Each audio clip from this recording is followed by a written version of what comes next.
Trump raising the stakes on trade this morning with two targets in mind, the EU and Apple. The president saying the EU has been very difficult to deal with when it comes to trade. So he is calling for a 50% tariff effective on June 1st. Treasury Secretary Bessent says he hopes that this will light a fire under them. And when it comes to Apple, Trump is calling for a 25% tariff on products that are not fully made in the United States. This is sending shares of the big tech company lower today. And when all this news came out, the futures were down and now the markets are down as well. So Wall Street is in this sell-off mode. There are heightened trade tensions out there. And Taylor, I'll come to you first to start on Apple. Take your pick, or the EU, but we can start with Apple. 25%. The president is saying if the phone is sold in this country, I want it to be made in this country. No other country, not even outside of China, is going to do. So this was funny because a few weeks ago we were having this debate if Trump was just anti-China and anywhere else would be fine, or if he was very much just pro-U.S. and a shift from China to any other surrounding Southeast country was going to work. We are now, I think, getting very clear understanding that it is pro-USA. It's not just no China. It is nothing else in that region, and we want it to be here. I know we have lots of free traders on this program, so I'm really excited for this debate. My concern is what happens when countries like China don't play fair, and then what, right? And we're starting to see that with Apple. You're taking a look, you're down 2.5%. Now, is this an overreaction? Is it not? Is this an opening negotiation? I think all of that remains to be seen. I don't know if anyone actually knows what the real impact will be. We've read analyst reports that say Apple could take 5 to 10 years to move manufacturing to the U.S. The iPhone could go up $300. Your iPhone could be $3,500. So we're trying to figure out a scenario of what happens. A lot of people think Apple's sitting on, and David Bahnsen knows this better than I do, $200 billion in cash. Could they use that to buy up land the way they have in China, where they have literally many cities where they're making iPhones and they have dorms and schools and everything there? Could they do that here? Again, that is not happening in the next 3 years. So I think people are just trying to figure out, for companies like these, do they eat the cost? Do they pass it on? And what's the real timeline? What does that look like?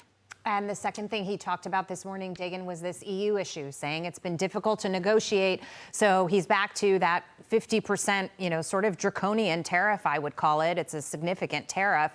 And he's basically saying if you don't come to the table to negotiate, EU, then you're going to have to deal with that, and quite quickly.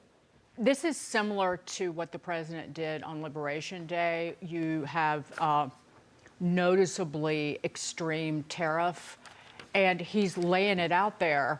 You need to come with better offers and better negotiating.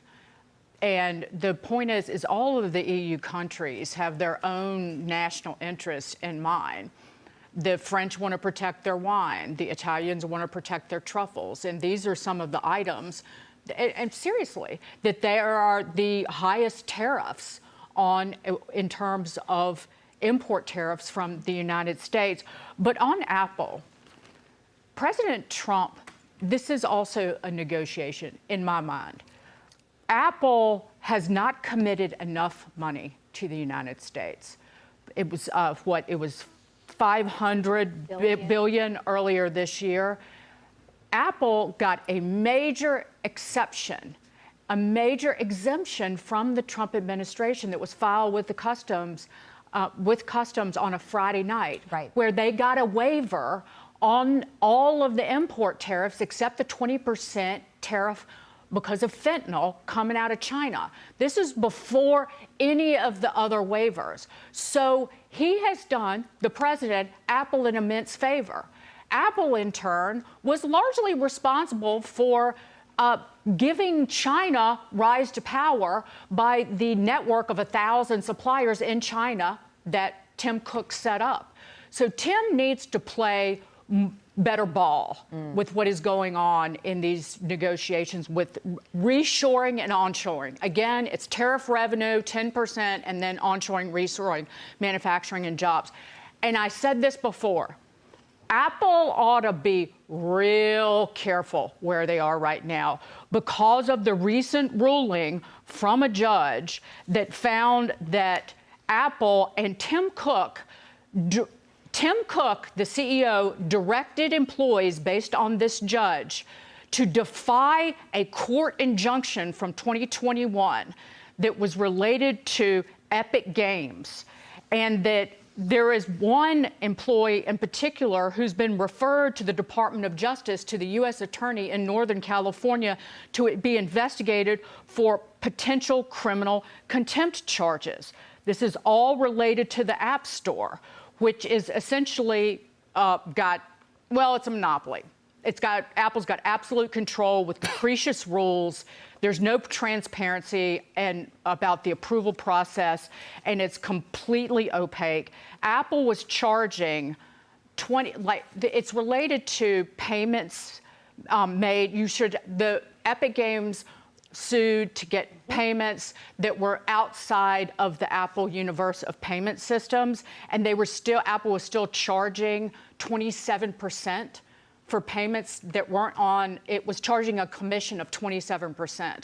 And it's a complicated ruling, but I would be very careful because the FTC will come after them. Steve. Well, wow. No, a tariff is a tax. And what we have here, if this actually goes to court, the courts are going to side with Apple. You can't take a company and say, we want you to do this, want you to do that, and if not, we're going to try to put you out of business or substantially raise your price. And so I think what you're going to see here, I don't mind Apple moving stuff from China to India. India is an ally. We need India against China.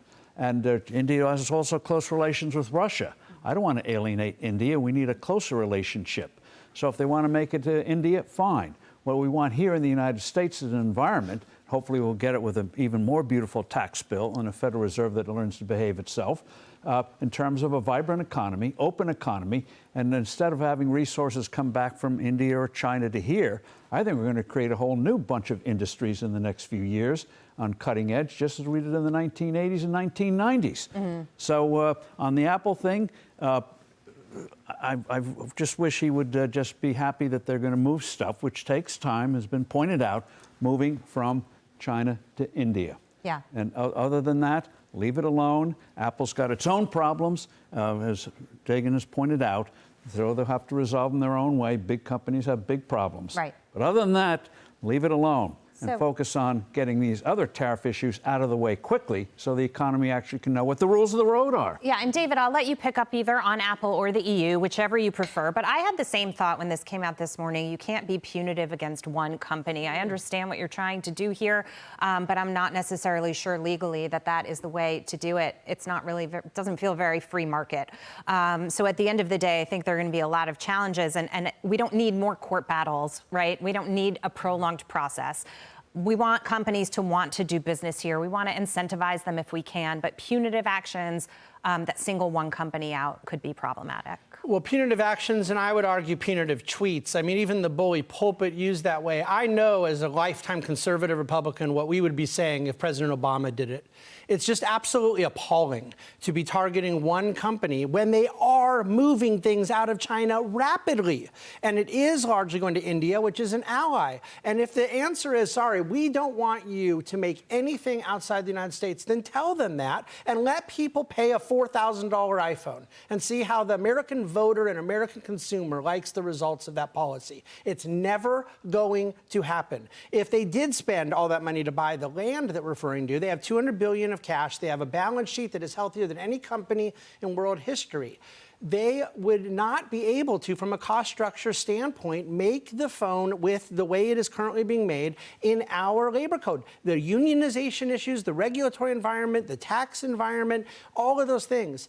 I understand that we're in a moment where everybody wants to help the American worker. I want to help the American worker. This is going to put Americans out of jobs, and it's going to make American consumers pay more, except for the fact that it's never going to happen because it is just a negotiating I just threat. want to make a point that Apple has actively screwed entrepreneurs and app creators for years and has gotten a free pass on it until Epic came along. I have a question. Who are the app creators that are getting screwed by Apple and that keep going back to Apple? You don't have a choice. Well, but you most certainly have a choice to accept their terms or not. And when you say getting screwed, the Epic issue you is in court. you cannot exist as an app unless you're on the App Store. And here's what the judge ordered. The judge ordered Apple to immediately cease commissions on external purchases and to pay Epic Games legal fees. Have they ceased the commissions? No. That would be worth it. That would be worth looking into, wouldn't it? No, but it's pending appeal, so there's a legal disagreement about it. I'm not on Apple's side on that issue, but that has nothing to do with where they're manufacturing. And so to pull it in... I'm just saying that they have gotten a free ride with that App Store for years and years. And I hear this from app creators and from some of the biggest entrepreneurs and VCs in this nation. There's no question and they ought to have be the careful. leverage. There's no question Apple has the leverage. I agree, and that they've used it. I think there's a president who likes using leverage. Apple's used its leverage. They have, in addition to putting on very burdensome terms on their app suppliers, I'm agreeing with you, Dagen, they have also created the real estate that has enabled the whole app ecosystem to exist. Now, have they pushed it too far? I would say so. They got a $3 trillion market cap somehow. Like lying under oath. Well, no, but it wasn't lying under oath because it was. No, in this particular case. That is exactly what the judge accused an Apple employee of doing. He accused him of it. And an Apple employee. Okay. An Apple employee, all right. Not Tim Cook. Yeah. But an Apple employee, because that individual has been accused by the judge of lying under oath and referred to the Department of Justice. But Dagen, you're not suggesting that has anything to do with a 25% tariff threat. No, it's a completely I'm just separate saying subject. That Apple has gotten a free pass in this country in terms of regulation. Okay. They made the app ecosystem. It wasn't monopolistic, antitrust, trust busting. Yeah, so I agree. There's a guy running the FTC right now who will gladly come in and bust some trust. We'll see. Will. We'll see if they will bust it or not. The rule of thumb for conservatives, the Bork doctrine, has always been that antitrust meant consumers were being harmed.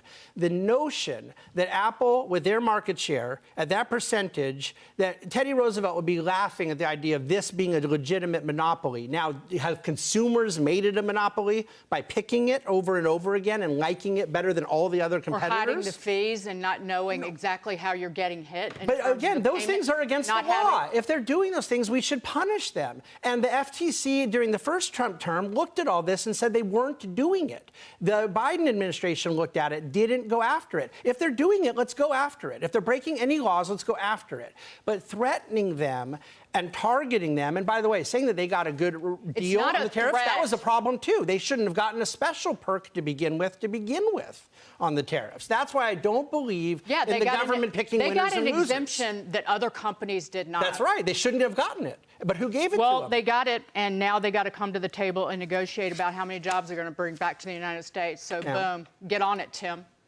Get on it, Tim. I think they've created a lot of wealth in the United States.